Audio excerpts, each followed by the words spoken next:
Alright, let's get straight to it. A major development is unfolding that's sending ripples across the globe. The US has dropped a bombshell, a decision that's already sparking intense debate and concern, by banning travelers from 12 countries. This isn't just a policy change, it's a move with far-reaching implications, and as you can imagine, the world is buzzing with reactions, questions, and a whole lot of uncertainty. So, what's the real story behind this shocking move? What are the factors at play, and what does it all mean for international relations and individual lives? Let's break it down, dissect the details, and try to understand the complexities of this situation. First, I know what you're thinking. The same questions are probably swirling in your mind as they are in mine.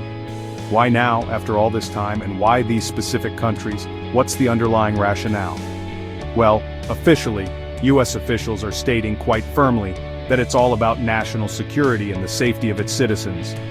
They claim that these 12 countries aren't sharing a sufficient amount of data about their travelers, data that's crucial for proper vetting. This lack of information, they argue, is making it increasingly tough to spot potential risks and security threats before people even arrive on US soil. Think of it like this. Let's put it into a context we can all understand. If you invite someone to your house, you want to have a pretty good idea of who's coming through your doorway, right? You want to know a little about them. In this case, the US wants comprehensive background checks.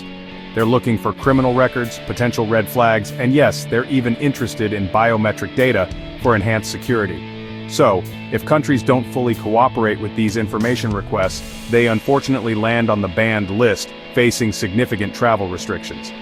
But as with most complex issues, that's definitely not the whole story. There are layers beneath the surface.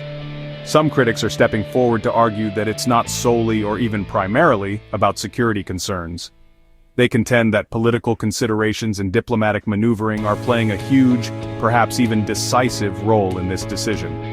It's suggested that some of these countries find themselves on the list due to already tense or strained relationships with the US. Others are grappling with significant political or economic instability within their own borders, making them potentially less reliable partners. The ban, these critics suggest, might be as much about sending a clear political message as it is about purely and simply keeping people safe from harm. Now let's shift our focus and talk about the human side of this policy. It's easy to get lost in the political and security arguments. But imagine for a moment that you're a student eagerly anticipating studying abroad, a doctor planning to attend a medical conference, or just someone carefully planning a long-awaited vacation. And then suddenly, and unexpectedly, you receive the news that you can no longer visit the United States. Your plans are shattered. Families are tragically separated, sometimes indefinitely. Businesses face unexpected losses and closures, and countless dreams are put on hold, perhaps never to be realized.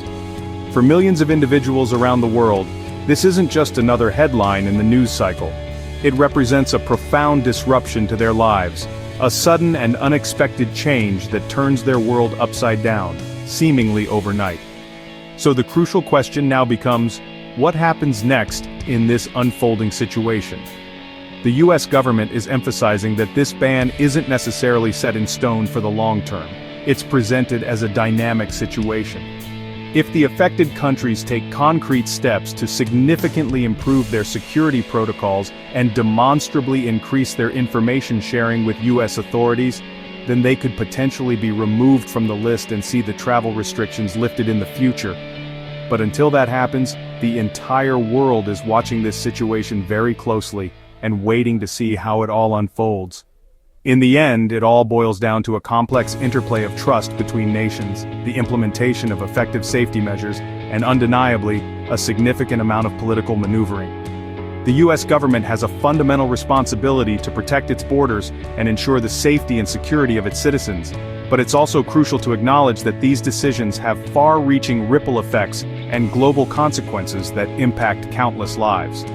So, is this travel ban ultimately the right call to make? That's the big question that everyone is grappling with. And honestly, in a situation as complex and multifaceted as this, there are simply no easy or straightforward answers to be found. What do you think about this complex situation? We're genuinely interested in hearing your perspective. Do you believe that this ban is primarily about ensuring safety and security, or do you suspect that there might be other, perhaps hidden motives at play? Please drop your thoughts and opinions in the comments section below. We want to foster a thoughtful and respectful discussion about this important issue. And if you want to stay up to date with the very latest developments in travel, global news, and international affairs, don't forget to hit that subscribe button. Thanks so much for watching, for engaging with the content, and always remember to stay curious and keep asking questions.